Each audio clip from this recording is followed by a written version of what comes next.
উৎসবমুখর পরিবেশে চলছে Bangladesh knitwear manufacturers and exporters association BKMA নির্বাচন। আজ শনিবার সকাল ৯টা থেকে শুরু হয়ে বিকেল ৫টা পর্যন্ত ঢাকা এবং নারায়ণগঞ্জ কেন্দ্রে চলবে একযোগে এই ভোট গ্রহণ।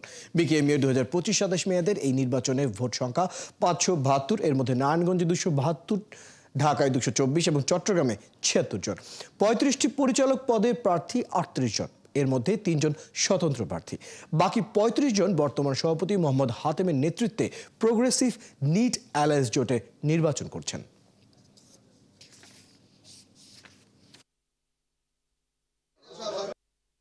যেভাবে নির্বাচন হচ্ছে এবং যে পরিমাণ ভোটার টার্ন আউট, তাতে আমরা মনে করি যে আজকে ভোটারের সংখ্যা অনেক বেশি হবে এবং আমরা মনে করি ভোটাররা যে তাদের ভোটের দানের মাধ্যমে যারা বিকেএমএর কাজ করতে পারবে এবং যোগ্যতম প্রার্থী তাদেরকে বেছে নেবে।